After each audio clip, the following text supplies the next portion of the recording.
ಈ ಕಾಂಗ್ರೆಸ್ ಸರ್ಕಾರ ಒಂದು ರೀತಿ ರಿಯಲ್ ಎಸ್ಟೇಟ್ ಸರ್ಕಾರವಾಗಿ ಡಿ ಕೆ ಶಿವಕುಮಾರ್ ಬಂದ ಮೇಲಂತೂ ಇಡೀ ಕರ್ನಾಟಕದಲ್ಲಿ ಯಾವುದೇ ಟೆಂಡರ್ ಇರಲಿ, ಯಾವುದೇ ಕಾಮಗಾರಿ ಇರಲಿ, ಎಲ್ಲದಕ್ಕೂ ರೇಟ್ ಫಿಕ್ಸ್ ಮಾಡಿಬಿಟ್ಟಿದೆ. ಕಮಿಷನ್ ಇಲ್ಲದೆ ಯಾವುದು ಕೆಲಸ ಕರ್ನಾಟಕದಲ್ಲಿ ನಡೆಯಲ್ಲ. ಸ್ಕ್ವೇರ್ ಫೀಟ್ಗೆ ಬಿಲ್ಡಿಂಗ್ ಕಟ್ಟಬೇಕಾದ್ರೆ ಸ್ಕ್ವೇರ್ ಫೀಟ್ಗೆ 100 ರೂಪಾಯಿ ಫಿಕ್ಸ್ ಮಾಡಿರೋವಂಥದ್ದು ಈಗಾಗಲೇ ಜಾಹೀರಾತು ಆಗಿದೆ.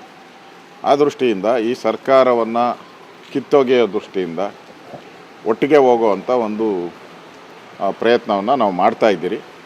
ಶನಿವಾರ ಅದನ್ನು ಒಟ್ಟಿಗೆ ಇಬ್ಬರು ಜಂಟಿಯಾಗಿ ಅನೌನ್ಸ್ ಮಾಡ್ತೀವಿ. ಸರ್, ಕರ್ನಾಟಕದಲ್ಲೂ ಕೂಡ ಏನು KPSCಯ ಹಗರಣಗಳು ಕೇಳಿ ಬರ್ತಾನೆ ಇದೆ. ಪಶುವೈದ್ಯಕೀಯ ಇದು ಹುದ್ದೆಗಳಿಗೆ ಯಾವ ರೀತಿ ಆಯಿತು ಅನ್ನುವಂಥದ್ದು, ಇದನ್ನು BJP ಮುಂದೆ ಹೇಗೆ ತೆಗೆದುಕೊಳ್ಳೋಗುತ್ತೆ? ಈಗಾಗಲೇ ಅದರ ಬಗ್ಗೆ ನಾನು KPSC ಅಕ್ರಮ ಕರ್ಮಕಾಂಡದ ಬಗ್ಗೆ ಕಳೆದ ವಿಧಾನಸಭೆಯಲ್ಲೂ ಪ್ರಸ್ತಾವ ಮಾಡಿದ್ದೀನಿ. ಅದಕ್ಕೆ ಸರ್ಕಾರ ಸಿದ್ದರಾಮಯ್ಯ ಇದ್ದಾಗ ಸ್ಪಂದನೆ ಮಾಡಿದರು. ಇನ್ನು ಮುಂದೆ ನಾವು 18 ಜನ ಇದ್ದಾರೆ, ಕೆಲಸಕ್ಕೆ ಬರೆದ ವ್ಯಕ್ತಿಗಳೆಲ್ಲ ಇದ್ದಾರೆ, ಅದನ್ನ ತೆಗಿತೀರಿ ಅನ್ನೋ ಮಾತನ್ನು ಹೇಳಿದ್ದು. ಒಬ್ಬೊಬ್ಬರನ್ನೇ ರಿಮೂವ್ ಮಾಡೋಕ್ಕೆ ಹೇಳಿದ್ದಾರೆ ಅವ್ರು ರಿಟೈರ್ಡ್ ಆದ ತಕ್ಷಣವೇ.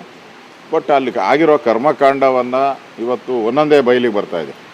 ಮೊನ್ನೆ ಪಶುವೈದ್ಯ ಡಾಕ್ಟರ್ಸ್ ಏನಿದ್ದಾರೆ ಅವ್ರದ್ದು ಸ್ಕ್ಯಾಂಡ್ಲು ಕೂಡ ಈಚೆ ಬಂದಿದೆ.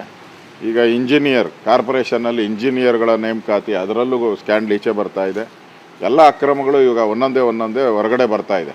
ಆ ದೃಷ್ಟಿಯಿಂದ ಈ ವಿಚಾರನೂ ಕೂಡ ವಿಧಾನಸಭೆಯಲ್ಲಿ ನಾವು ಚರ್ಚೆ ಮಾಡ್ತೀರಿ. ಯಾಕಂದರೆ ಎಲ್ಲ ಪೊಲಿಟಿಕಲ್ ನೇಮಕಾತಿಗಳು ಆಗ್ತಾಯಿದೆ. KPSC ಅಂತಂದರೆ ಯಾರು ಇಲ್ಲಿ ಅಧಿಕಾರ ನಡೆಸ್ತಾ ಇರೋ ಕಾಂಗ್ರೆಸ್ ಅವರ ಕುಟುಂಬದವ್ರಿಗೆ, ಅವ್ರಿಗೆ ಬೇಕಾದವ್ರಿಗೆ ಜಾಬ್ಗಳನ್ನು ಕೊಡಿಸೋವಂಥ ಒಂದು ಸಂಸ್ಥೆಯಾಗಿ ಬಂದಿದೆ. ರಿಯಲ್ಲಾಗಿ ಯಾರು ವಿದ್ಯಾರ್ಥಿಗಳು ಕಷ್ಟ ಬಿದ್ದು ಪರೀಕ್ಷೆಯನ್ನು ಪಾಸ್ ಮಾಡಿರ್ತಾರೋ ಅವ್ರಿಗೆ ಮಾರ್ಕ್ಸ್ ಸಿಗಲ್ಲ. ಹಣ ಕೊಟ್ಟವ್ರಿಗೆ 1 ಕೋಟಿ 2 ಕೋಟಿ ಹಣ ಕೊಟ್ಟವ್ರಿಗೆ ಈಗ ಪಾಸ್ ಮಾಡೋ ಅಂಥದ್ದು ಬಯಲಾಗಿದೆ.